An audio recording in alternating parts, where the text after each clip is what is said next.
মুসলমান বড় কষ্টের ইসলাম রে, বড় কষ্টের ইসলাম নবীজি দিয়া গেছে। তুমি আমি বুঝলাম না, মন যায় চাতাই তা যা চায় তাই করলাম। মনে রাখবা, মনে রাখবা, মনে রাখবা, প্রতিটি কাজের জন্য জবাব দিতে হবে যার কাছে তিনি কে। নবীর জীবনের প্রথম মাদ্রাসা নাম হইল দারুল আরকাম। নবীর জীবনের প্রথম মাদ্রাসা নাম হইল দারুল আরকাম। আর তোমাদের মাদ্রাসার নাম হইল হাজতখানা কারিয়ানা মাদ্রাসা। নবীর জীবনের ওই মাদ্রাসা যদি না থাকতো, আবু হুরায়রা তৈরি হইতো না, আবু বকর উমর উসমান আলী তৈরি হতো না। এই প্যান্ডেলটার ভিতরে আমি আসার পর থেকে এই পর্যন্ত কেন জানি মনটায় সাক্ষী দিছে রে, তোমাদের আজকের মাহফিল আমার আল্লাহ কবুল করে নিয়েছে। 33 বছর, কয় বছর? 33 বছর মুশতাক ফয়েজি দেশে দেশের বাইরে ওয়াজ করে, মাহফিলে কদম দিলে মাহফিলের ওজন বুঝি। আজকে মন সাক্ষী দিয়েছে তোমাদের মাহফিল আমার আল্লাহ কবুল করে নিয়েছে। ও হাজত খোলার মানুষ, পার্শ্ববর্তী বিভিন্ন এলাকার মানুষ, সব গ্রামের নাম আমি জানি না। উইঠনা রে ভাই, যাইবা কই? কই যাইবি উসমান, চতুর্দিকে আসমান। উসমান রে বাড়িতে পারবি, যাওনের জায়গা নাই। আর ইচ্ছা করলে আগে রওনা দিলে আগে যাওয়া যায় না। বাস্তব ঘটনা শুনো, বলে ফেলবো নাকি? কই লইয়া আমার এক মাহফিল, আমি বারবার কইতেছি যাইয়েন না, যাইয়েন না। ওমা আমি ডাইনে চাইলে বামে দিয়ে একবার উঠতেছে, বামে চাইলে ডাইনে দিয়ে একবার উঠতেছে। ওই বাড়ার মতো এবারে আইতাছে না যাইতাছে? আইতাছে, আইতাছে। মার হাবা কয় না রে। তা আমি যখন একদিকে চাইছি, দৌড় দিয়ে গিয়া ফারুই তো ফারছে না, কান্তাত গিয়া বইয়া লাইছে। আমি তো দেখকেও দেখি না, বাপদেরা বইয়া রয়েছি। যেই মাত্রতে বাড়িতে কইসি ফরেতে ফাল দিয়ে গিয়েছে, বাইরে পড়ছে। হ্যাঁ, তারা প্যান্ডেল করণের লেগে বাস কালেকশন করছে। তো যেডি প্যান্ডেলও লাগছে না, এটি তার চাচ্ছেও না, আইক্যাওয়ালা বাসের ভিতরে দৌড় দিত লইয়া লুঙ্গিটা, নতুন লুঙ্গিটা সেরেত করে নাই। আর এর দূরে হইলে আইস দিয়ে আরো ঘটনা আছে না। যাইতের সময় লুঙ্গিটা তো ছিটছে ছিটছে, উষ্টা খাইয়া বুড়া আঙ্গুলের নোকটা বেড়াইয়া উল্টাই লাইছে। সেরেত করে যখন রক্ত ছুটছে, তারে অটো রিক্সা দিয়ে হাসপাতালও নিছে। অপার এই ব্যান্ডিজ টেন্ডিজ করে শেষে পরে তা কয় যাই, কাও না যাই। এরকম লাড়া পড়লে আবার রক্ত ছুটে যায়। 3 ঘন্টা হইতা তখন লোক, কয় ঘন্টা? হাসপাতালতে 3 ঘন্টা হইতা রয়েছে। আমরা মাহফিল শেষ কইরা হগলে ফেসাব টেসাব করে ঘুমের তুইটা আবার ফেসাব করতে উঠটা দেহেতে রিক্সা দিয়ে আইতে আছে। কয় কি ধরে করতে এলি, তুই না আগে বাড়ি গেছিলি গা? আইস দেখ ভাই, আগে বাড়িলে আগে যাওন যায় না হাসপাতাল।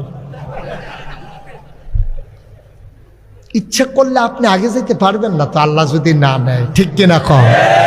কি রে ফাড়াফাড়ি করেন? এখন কি প্রত্যেক দিন মাহফিল হয়? এখন আপনি কাল খাই এখন বাসন চালা লইয়া খাইতে আসেন আর বইয়া থাকেন, কেউ আপনার ওয়াজ করবো কেউ? তো এইটা করেন গিতে। যারা উঠছে 2-1 তারা ভালো করে নাই। যদি কোনো কারণে উঠতে থাকে, কারণ সেটা যেন তারা আবার আইয়া পড়ে। দরকার আছে নিও, তারা যেন কারবারটা সাইডে যেন আবার আইয়া বইয়া আল্লাহ আল্লাহ কবুল করো। জোরে বলেন ভাই। যেই কথাটা বলতেছিলাম, মনটায় সাক্ষী দিছে মাহফিলটা কবুল। সুবহানাল্লাহ কয় না? এখন তোমাদের কাছে আমার একটা জানার আছে, আমি নিজেরটা আগে কইয়া লই। আমার আব্বা নাই। 85 সালে আমার আব্বা ইন্তেকাল করেছেন, বয়স মাত্র 11। এই প্যান্ডেলটা তেমন কেউ আছেন নিজে? হুজুর আমারও তো আব্বা নাই। দেখে হাত উঠান তো, কার কার আব্বা নাই? সংখ্যা একেবারেই কম। মাশাআল্লাহ হগলের আব্বা আছে, আলহামদুলিল্লাহ। মাশাআল্লাহ, হাত নামান, বলেন আলহামদুলিল্লাহ। ভালো, এটা খুব ভালো লক্ষণ। আমার আব্বা নাই, আমি যার আব্বা ডাকতে পারি না। যখন কোথাও মাহফিলে যাই, ছোট ছোট মানুষগুলা, বুড়া মানুষগুলা কই হুজুর আব্বার লাগা দোয়া কইরেন। যখন দোয়া চায়, লগে লগে আমার আব্বার চেহারাটা আমার মনে আয়নায় দেখা যায়। আমি মনে মনে কই তুমি তোমার আব্বার জন্য দোয়া চাইছো, আমার নিজের তো আব্বা নাই, আমি দোয়া চাই কার কাছে? আমার নিজের তো আব্বা নাই। আমার মনটা খারাপ হয়ে যায় অনেক সময়। বাবার কথা খুব বেশি যখন মনে পড়ে, আমি মাঝে মাঝে নাগাইশের কবরস্থানে আমার আব্বা যেখানে ঘুমিয়ে আছেন, মাঝরাত নিকশ কালো অন্ধকার, আমি মোবাইল টিপে টিপে বাবার কবরের কাছে গিয়া বসি। বাবার মাথার কাছে বইসা আমি গুনগুন করে বাবার লগে কথা কই, বাবা, ও বাবা, আমারই সিন শুনি, আমার নাম মুশতাক ফয়েজি। 11 বছরের বয়সে রেখে আপনি দুনিয়া থেকে বিদায় হয়েছিলেন। আব্বা, আব্বা, আপনার মুশতাক ফয়েজি এখন অনেক বড় হয়েছে। বাংলা ভাষাভাষী মানুষগুলো আপনার মুশতাক ফয়েজিরে চিনে। আব্বা, মাহফিলে যখন যাই ছেলেরা রাস্তা খালি করে ইজ্জত দিয়া দাঁড়াই যায়।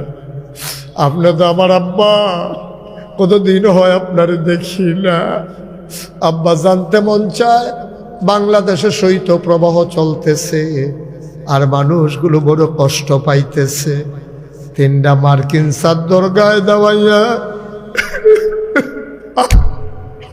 3টা মার্কিন চাদর গায়ে দেওয়াইয়া মাটির কবরে যে আপনার আব্বা শোয়াইল, এই ঠান্ডার ভিতরে আপনি কেমনে ঘুমান আব্বা? জান্নাতে কোনো বিছানা টিছানা কম্বল টম্বল আল্লাহ দিছেনি? আমি আব্বারে জিগাই, আব্বা, ও আব্বা, আপনি কি খান?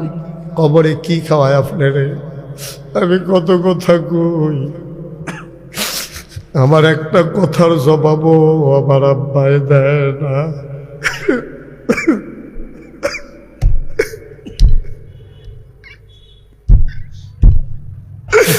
আমার আব্বা একটা কথার জবাব দেয় না।